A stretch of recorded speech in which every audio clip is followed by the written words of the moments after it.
श्रीमते रामानुजाय नमः। प्रकृतेः क्रियमाणानि गुणकर्माणि सर्वशः अहंकार विमूढ़ात्मा कर्तारहम इति मन्यते। सांख्य मत में जीवात्मा कर्ता नहीं है, जीवात्मा केवल भोक्ता है। कर्ता है प्रकृति के 3 गुण, सत्व, रजस, तमस। तो जो 5 कर्म उनके यहाँ माने गए हैं वो प्रकृति के 3 गुणों के द्वारा ही किए जाते हैं। सत्व गुण के प्रभाव में जब जीवात्मा आता है तो सात्विक कार्य करता है। रजोगुण के प्रभाव में आने पर वो क्रोध, ईर्ष्या आदि गुणों के अधीन हो जाता है, और वो तमोगुण के अधीन होता है तो आलसी होता है, सोता है। तो प्रकृति के गुण ही करता है, और उनके प्रमाण में भगवत गीता के ये वचन भी प्राप्त होते हैं। किंतु यदि प्रकृति ही करता होता तो शास्त्र जीवात्मा को क्यों कहते हैं सत्यम वद धर्मम चर? अर्थात ये प्रकृति करता नहीं है, जीवात्मा करता है, क्योंकि वेदों ने तो जीवात्मा को निर्देश दिया है। यदि जीवात्मा करता ही नहीं होता तो उसे निर्देश क्यों देते? और ये जीवात्मा स्वतंत्र है क्या? क्योंकि स्वतंत्र है कर्ता नहीं, जीवात्मा तो परतंत्र है। स्वतंत्र तो एकमात्र जीव भगवान है। तो यदि भगवान ही स्वतंत्र हैं, जीवात्मा परतंत्र है, तो कर्ता तो भगवान होंगे। हरि ही कर्ता, न अहम कर्ता, हरिरेव। तो भगवान करता है। अच्छा, यदि भगवान ही करता है तो मेरे द्वारा किए गए पाप पुण्य कर्मों का फल मुझे क्यों प्राप्त हो? वो तो भगवान को प्राप्त होना चाहिए, क्योंकि वो भगवान ने कार्य किया है तो उसका फल मुझे प्राप्त होता है। कोई कर्ता भिन्न हो और भोक्ता भिन्न हो, ऐसा उचित नहीं है। तो यदि कोई मैं गलत कार्य भी करूं तो कहेंगे भगवान ने मुझसे ये कार्य करवा दिया, मैंने नहीं किया। तो हाँ, भगवान को कर्ता मानने पे ये दुविधा होती है। तो आखिर कर्ता कौन है? आइए इससे विस्तार से हमारे रामानुजाचार्य स्वामी जिस प्रकार से व्याख्या करते हैं, और तत्वत्रय में लोकाचार्य स्वामी और वरवर मुनि स्वामी जिस प्रकार से व्याख्या करते हैं उसका हम अध्ययन करेंगे।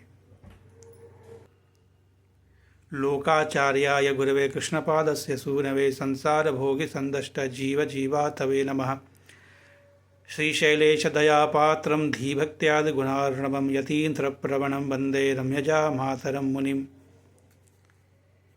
भगवत गीता के और भी वचनों को अगर उद्धृत करें, ना अन्यम गुणेभ्यः कर्तारं यदा दृष्टानुपश्यति कार्य कारण कर्तृत्वे हेतु प्रकृतिरुच्यते पुरुषः सुख दुःखानां भोक्तृत्वे हेतुरुच्यते। अर्थात भगवत गीता ही कह रही है कि कर्ता कौन है? प्रकृति से अन्य कोई नहीं है, जीवात्मा है भोक्ता। और हंता चेन मन्यते हंतुम हतश्चेन मन्यते हतम उभौ तो न विजानीतो ना अन्यौ हंति न हन्यते। अर्थात मारने वाले को मारने वाला तथा मरने वाले को मृत जानने वाले, ये दोनों लोग आत्म तत्व को नहीं जानते हैं। अर्थात यहाँ भी आत्मा कर्ता नहीं है। वो प्रकृति के जिन गुणों के प्रभाव में आया उसने उस प्रकार से कार्य किया। अर्थात कोई भी आदमी अच्छा या बुरा नहीं होता है, वो प्रकृति के जैसे गुणों के प्रभाव में आता है वैसा कार्य करता है। तो हमें किसी से द्वेष रखने के या बदला लेने की आवश्यकता नहीं है। ऐसा समझ सकते हैं, अरे तब वो रजोगुण में था और जब वो सत्वगुण में आएगा तो वो अच्छे कार्य करेगा। किंतु भगवान कहते हैं मतः स्मृति ज्ञानम अपोहनम च। अर्थात जीवात्मा का जो भी स्मरण आता है, अर्थात जिन कर्मों में भी प्रवृत्त होता है, प्रकृति के गुणों के कारण ही प्रवृत्त होता है। किंतु वो कैसे गुणों से प्रवृत्त होता है? अपने पूर्व कर्मों के अनुसार ही। उसने जैसे पूर्व कर्म किए हैं उन कर्मों के फल देने हेतु भगवान उसे उन गुणों के संपर्क में लाते हैं। किंतु वहाँ भी प्रकृति के गुण कर्ता नहीं है, क्योंकि सदैव जीवात्मा के हाथ में ही कर्तृत्व होता है। क्योंकि जो डिसीजन मेकिंग है वो जीवात्मा का है। यदि वो सत्व गुण में आया, सब उस तमो गुण में आया या रजोगुण में आया, वहाँ भी अपने विवेक का इस्तेमाल करके अरे ये उचित नहीं है ऐसा करके उसे त्याग सकता है। जैसे हमारे हाथ में अगर कोई केला मिल जाए, अब उस केले को यदि हम स्वयं खा सकते हैं, खा लें तो हमें कर्म का फल मिल गया। उस केले से किसी और को आधा खाया और एक किसी और को दे दिया तो वहाँ दान भी हो गया, तो पुण्य प्राप्त हो गया। उस केले को लेकर किसी कुत्ते को ऐसे मारा या किसी व्यक्ति को मारा तो कर्म का फल भी प्राप्त हो गया हमें, क्योंकि केला जो मिलना था उस कर्म के स्वरूप वो मिल गया। तो खाया तो उसका सुख भी मिल गया और मारा तो उसे उसका पाप भी मिल गया। अर्थात भगवान जीवात्मा के कर्मों का नियंत्रण यहाँ नहीं कर रहे हैं, किंतु उसके कर्मों के फल स्वरूप उन्होंने ऐसी परिस्थितियाँ उत्पन्न की। उसी प्रकार सत्व रजस तमस इनसे जीवात्मा का जो संयोग होता है वो तो पूर्व कर्मों के अनुसार ही होता है, किंतु वहाँ भी डिसीजन मेकिंग तो जीवात्मा के ही हाथ में। और यदि प्रकृति को ही एकमात्र कर्ता मान लिया जाए, जीवात्मा के कर्तृत्व में प्रकृति का ही हस्तक्षेप होता है, किंतु कर्ता तो सदैव जीवात्मा ही होता है। क्योंकि शास्त्र कहते हैं ब्रह्मसूत्र में कर्ता शास्त्रार्थवत्वात्। शास्त्र का अर्थ क्या है? शासनात् शास्त्रम। शास्त्र शासन करते हैं। सत्यम वद धर्मम चर, ऐसा करो ऐसा नहीं करो। स्वाध्यायान मा प्रमद, ऐसा नहीं करो। स्वर्ग कामो यजेत, यदि स्वर्ग की इच्छा है तो ये ज्योतिष्टो में आएगा, ज्योतिष्टो में न स्वर्ग कामो यजेत। इस प्रकार के वेद वाक्य प्राप्त होते हैं जो जीवात्मा को निर्देश देते हैं। मुमुक्षुर ब्रह्मोपासीत, मुमुक्षु ब्रह्म की उपासना करे। तो चूँकि शास्त्र प्रवर्तन करते हैं, ऐसा करो, ऐसा निषेध करते हैं, ऐसा मत करो, इसलिए इस प्रमाण के अनुसार हमारे ब्रह्मसूत्र कहते हैं जीवात्मा ही करता होगा, प्रकृति करता नहीं होगा। इस प्रकार से सांख्य मत का खंडन। ब्रह्मसूत्र कहते हैं परातु चक्षुतेः, अर्थात जीवात्मा परायत्त है, भगवान के परतंत्र है, भगवान ही करता है। किंतु शास्त्र तो कह रहे हैं जीवात्मा को स्वर्ग कामो यजेत, ब्रह्म उपासीत। तो दोनों ही कर्ता कैसे हैं? तो देखिए, कोई कार्य करने की इच्छा तो जीवात्मा की ही है। जैसे मेरी इच्छा हुई मैं वहाँ जाकर ये घर का द्वार खोलूँ, दरवाज़ा खोलूँ, मैं तो सिर्फ इतनी इच्छा और यत्न ही कर सकता हूँ। लेकिन उस कार्य को करने की अनुमति कौन प्रदान करते हैं? हमारे भीतर अंतर्यामी। उस कार्य करने की शक्ति कौन प्रदान करते हैं? हमारे भीतर के अंतर्यामी भगवान। अर्थात कर्तृत्व जीवात्मा का है, क्योंकि जीवात्मा ने ही इच्छा किया, जीवात्मा ने ही यत्न किया। और कर्तृत्व भगवान का है, क्योंकि भगवान ने अनुमति प्रदान किया, भगवान ने उस कार्य को करने की शक्ति दी। पूर्व में हमने पढ़ा था क्रियाहीनाम जानाति इच्छति यतते करोति, यानी किसी कार्य को करने के पहले क्या होते हैं? जानाति, हम उस वस्तु को देखते हैं, उसको उस विषय का ज्ञान होता है किसी भी इंद्रिय के द्वारा। फिर इच्छति, उसकी प्राप्त करने की इच्छा होती है, उस कार्य को करने की इच्छा होती है। फिर यतते, फिर हम उस कार्य को करने की चेष्टा करते हैं। और उसके बाद करोति, फिर हम करते हैं। तो इस यतते, यत्न करते हैं, उसके बाद क्या करते हैं? भगवान अनुमति प्रदान करते हैं। और उस अनुमति प्रदान के बाद जीवात्मा करोति, एक बीच का वहाँ पे ऐसा लिंक है। ज्ञान चिकीर्षा प्रयत्नांतर भाविनी प्रवृत्ति क्रिया। ज्ञान हो गया किसी चीज़ का, चिकीर्षा यानी इच्छा होगा, और हम प्रयत्न करेंगे, और उसके बाद भगवान का अनुमति दान होगा और भगवान कार्य करने की शक्ति प्रदान करेंगे, और उसके बाद जीवात्मा वो कार्य करेगा। यदि भगवान अनुमति प्रदान न करे तो वो जीवात्मा कार्य नहीं कर सकता। और जीवात्मा में इतनी शक्ति भी नहीं है कि कोई कार्य कर सके, वो शक्ति तो अंतर्यामी ही प्रदान करते हैं। इस कारण कर्ता आखिरकार तो भगवान ही हैं, क्योंकि अनुमति प्रदान तो भगवान ने ही किया। अब भगवान के अनुमति दान को समझते हैं। ब्रह्म सूत्र कहते हैं कृत प्रयत्न अपेक्षस्तु, अर्थात भगवान ऐसा ही नहीं जीवात्मा को किसी भी कार्य में प्रवृत्त कर देते हैं, ऐसा करो वैसा ना करो। जो कृत प्रयत्न होता है जीवात्मा का, अर्थात जानाति इच्छति यतते, और कृत प्रयत्न अपेक्षा, उसको देखकर उसकी सापेक्ष होकर ही भगवान अनुमति प्रदान करते हैं। यहाँ भगवान की दो प्रवृत्ति होती है, जिसे कहते हैं आद्य प्रवृत्ति, उसके बाद द्वितीय प्रवृत्ति। तो जीवात्मा के स्वरूप के अनुकूल जो कर्म होता है, जो धर्मानुकूल कर्म होता है, वो तो भगवान अनुमति प्रदान करते हैं। यदि प्रतिकूल भी हो तो आद्य प्रवृत्ति में भगवान उदासीन होते हैं। जैसा कि हम विष्णु सहस्रनाम में पढ़ते हैं, अध्यक्षश्च अनुमंता च। तो अध्यक्ष होने का अर्थ क्या है? उदासीन होना।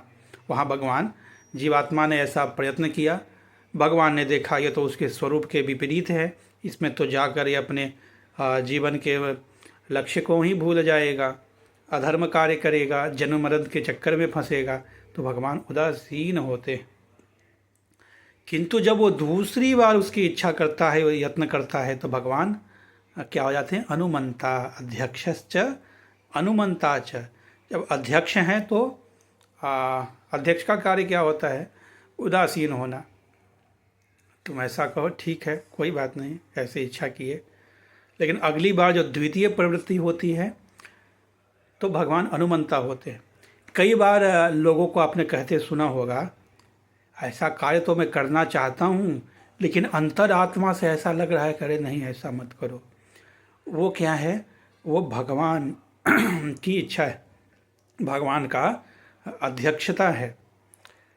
क्योंकि जब हम कोई गलत कार्य करने जा रहे होते हैं तो प्रथम अवस्था में भगवान ने उसको उस यत्न को क्रिया में तब्दील नहीं किया, क्योंकि भगवान ने अनुमति प्रदान नहीं किया। हमने यत्न भी किया, भगवान की अनुमति के बिना तो वो कार्य होगा नहीं, क्योंकि भगवान वहाँ उदासीन थे। किंतु दूसरी बार भी अरे नहीं मुझे करना है, अंतरात्मा की आवाज़ के बाद भी, तो क्या होता है? भगवान अनुमंता, वहाँ प्रवर्तक हो जाते हैं, वहाँ अनादर हो जाते हैं। अर्थात भगवान को कोई लेना देना नहीं है, ठीक है तुम्हारी इच्छा है तुम करो। इसलिए ब्रह्म सूत्र के दो सूत्रों के देखें। पहला क्या है? परातु तच्छ्रुते है, परायत्त है जीवात्मा, अर्थात उसके कर्तृत्व तो ईश्वर के पास है, किंतु शास्त्र के वाक्यों का वही अर्थ हो जाएगा। शास्त्र तो जीवात्मा को कर्म करने के लिए कह रहे हैं। तो कृत प्रयत्न अपेक्षस्तु बृहित प्रतिसिद्ध वैयर्थादिभ्य,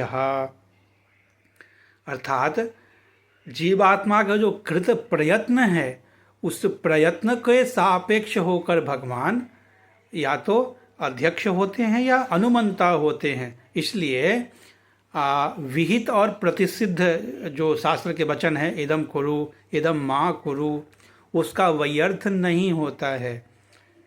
तो हम ये भी नहीं कह सकते हैं अरे मैंने पाप कर्म नहीं किया, भगवान ने मुझसे करवाया। ठीक है ना, अहम करता हरि करता, कि तो भगवान करता क्यों है? क्योंकि भगवान अनुमंता हैं।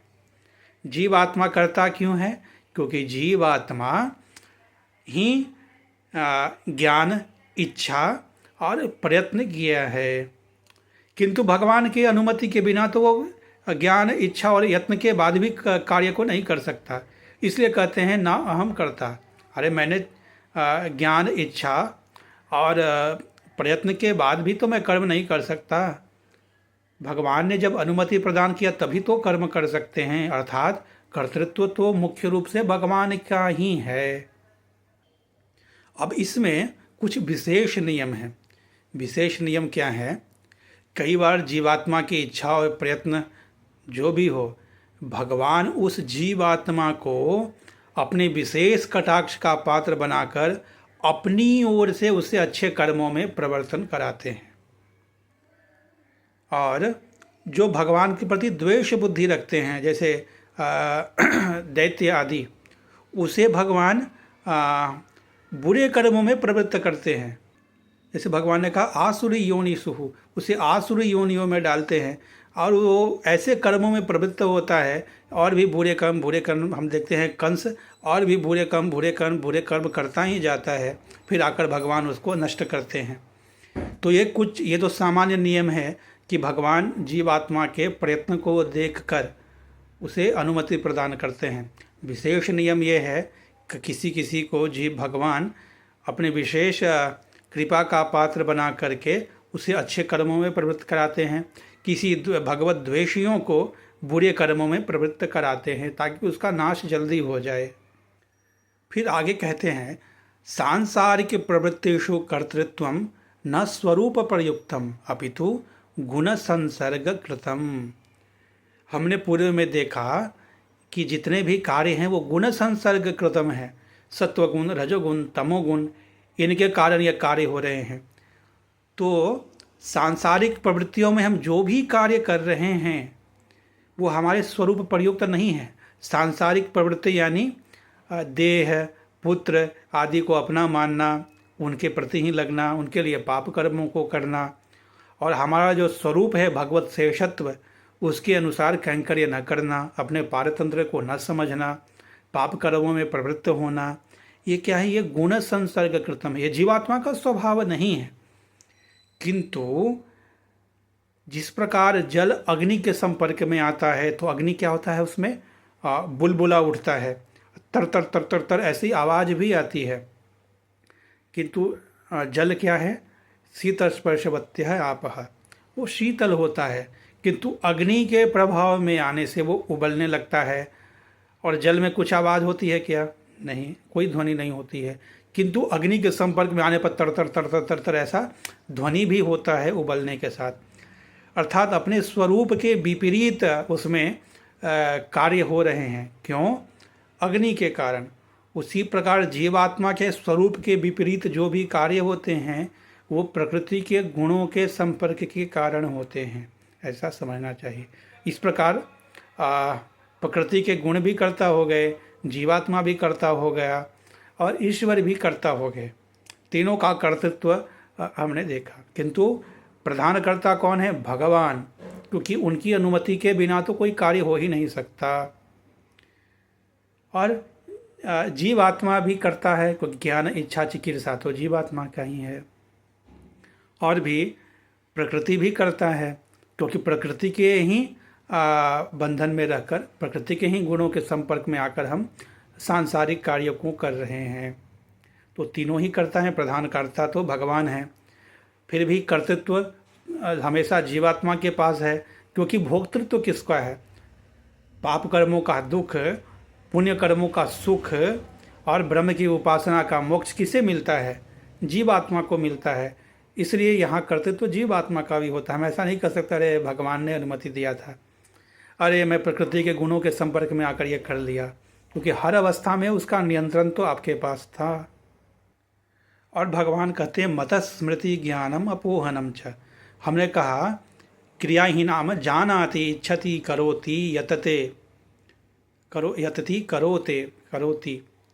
अर्थात सबसे पहले तो ज्ञान होता है। ज्ञान चिकित्सा प्रयत्नांतर भाविनी प्रवृत्ति क्रिया। लेकिन वो ज्ञान भी कैसा है? मत स्मृति ज्ञानम अपोहनम च। हम कहते हैं अरे ज्ञान, इच्छा और प्रयत्न जीवात्मा के हाथ में है, लेकिन वो ज्ञान भी तो मत स्मृति ज्ञानम अपोहनम च। भगवान ही ज्ञान देते हैं, भगवान ही किसी चीज़ का विस्मरण करवा देते हैं, भूलवा देते हैं जीवात्मा के द्वारा। तो यहाँ से भी देखें तो भगवान ही करता हुए, ज्ञान भी किस कारण उत्पन्न हुआ? भगवान के द्वारा। तो भगवान ने क्यों किया? हमारे पूर्व कर्मों को देखते हुए उस प्रकार का ज्ञान दिया। सामने केला है, अरे मुझे खाना चाहिए, ऐसा ज्ञान हुआ। क्यों? पूर्व कर्मों का मुझे सुख मिलना है, पुण्य कर्मों का, तो ऐसा भगवान ने वैसा ज्ञान कराया। तो भगवान ने ज्ञान कराया तो भगवान का ज्ञान हो गया वहाँ कर्तृत्व। और मेरे पूर्व कर्म के अनुसार हुआ है तो हाँ मेरा कर्तृत्व हो गया है। किंतु हर अवस्था में हम अपने विवेक का प्रयोग करके कह सकते हैं नहीं नहीं नहीं, मुझे तो ये बीमारी है, मुझे केला नहीं खाना है, अरे नहीं नहीं नहीं, मैं ऐसा करूँगा तो पाप हो जाएगा, उस ज्ञान होने के बाद भी हम प्रयत्न कर सकते हैं, नहीं कर सकते हैं, तो वहाँ भी जीवात्मा के हाथ में है। इस प्रकार से ऐसे समझना है। श्रीमते रामानुजाय नमः। श्रीमते वरवर मुनये